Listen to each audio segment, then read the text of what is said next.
Bonjour à tous, bienvenue dans cette vidéo pédagogique où on va explorer brièvement le deuxième chapitre de la matière Architecture des systèmes automatisés destiné aux étudiants de deuxième année licence automatique. Le chapitre s'intitule Structure d'un système de production. Il vise à détailler l'architecture matérielle d'un système automatisé. Le chapitre en question commence par une introduction au système automatisé, puis la citation de ses composantes principales, telles que la partie opérative et la partie commande. L'automatique est aujourd'hui la solution la plus utilisée dans l'industrie pour soulager l'être humain des tâches dangereuses, répétitives ou fatigantes à accomplir. On le trouve non seulement dans tous les secteurs de l'industrie, mais aussi dans les domestiques. Il répond aux besoins d'adaptation et de flexibilité de nombreuses activités économiques actuelles. L'automatisme regroupe l'ensemble des dispositifs de contrôle des systèmes à base d'informatique. Il comprend donc aussi bien d'appareils électroniques de contrôle que des actionneurs et des capteurs. L'objectif principal de l'automatisation est l'augmentation des cadences de production, l'amélioration de la qualité du produit liée à la précision et l'augmentation de la sécurité humaine.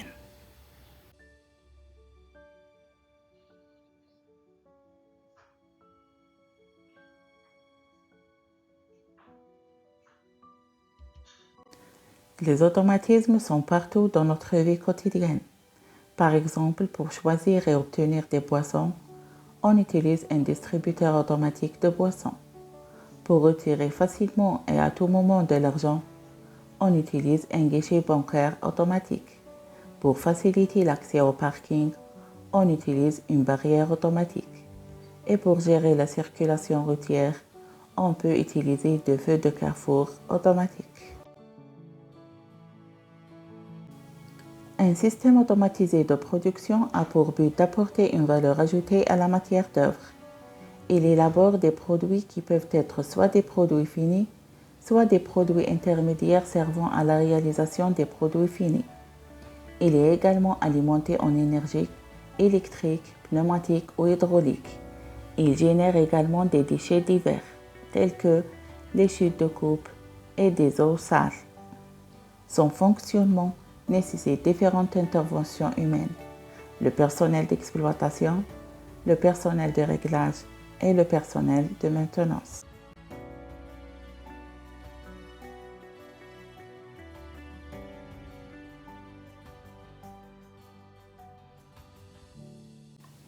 Un système de production est composé de deux parties principales, la partie opérative et la partie commande, reliées entre eux par des éléments d'interface, à lesquels s'ajoute une troisième partie, c'est la partie de dialogue ou pupitre. La relation entre les trois parties est une relation de complémentarité. La partie opérative, c'est l'ensemble des moyens techniques qui permettent d'apporter la valeur ajoutée à la matière d'œuvre. Elle est composée d'effecteurs et d'actionneurs.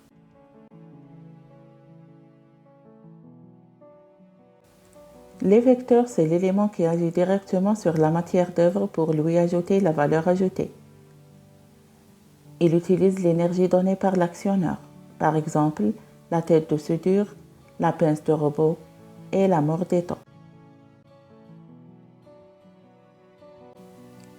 L'actionneur, c'est l'élément qui convertit l'énergie d'entrée à partir des préactionneurs en une énergie de sortie utilisable par les effecteurs. Selon le type d'énergie convertie, on distingue des actionneurs hydrauliques comme le vérin, des actionneurs pneumatiques comme le ventouse et des actionneurs électriques tels que les différents types de moteurs.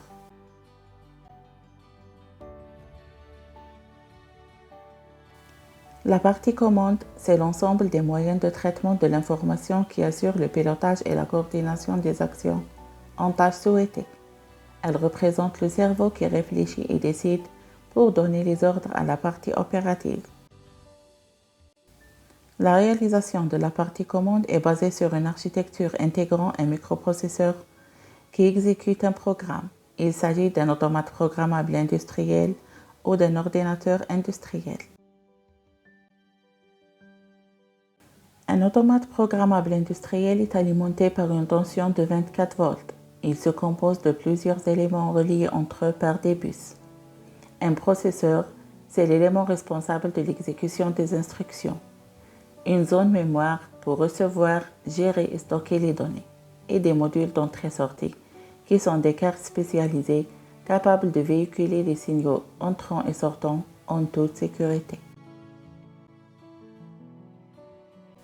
Entre la partie opérative et la partie commande, on trouve les éléments d'interface qui assurent le dialogue entre eux. La partie commande donne les ordres à la partie opérative à travers les préactionneurs et reçoit les comptes rendus sur l'état du système à partir des capteurs. Le préactionneur, c'est l'élément qui distribue l'énergie disponible à l'actionneur sur ordre de la partie commande. Dans le domaine électrique, on trouve le relais dans les circuits de faible puissance et le contacteur en cas de forte puissance. Dans le domaine hydraulique ou pneumatique, on utilise des distributeurs.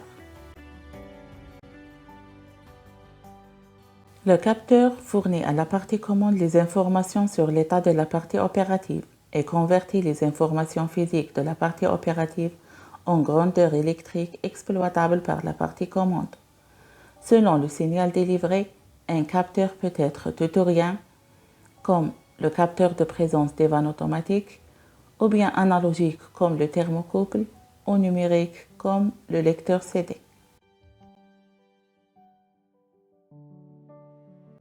La détection peut être avec ou sans contact avec le dispositif d'attaque. Le pupitre permet le dialogue entre l'opérateur et la partie commande. L'opérateur envoie des consignes et reçoit des informations visuelles. La partie commande donne les ordres à la partie opérative à partir des consignes de l'opérateur, des comptes rendus des capteurs et d'un programme.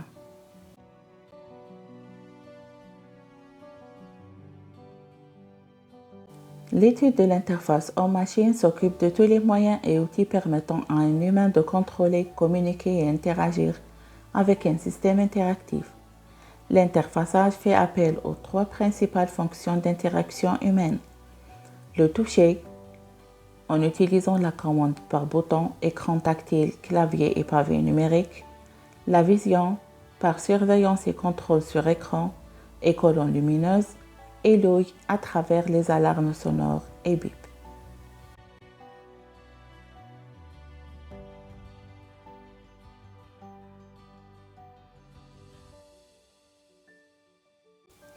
Merci pour votre attention. Vous pouvez me contacter par email pour toute question.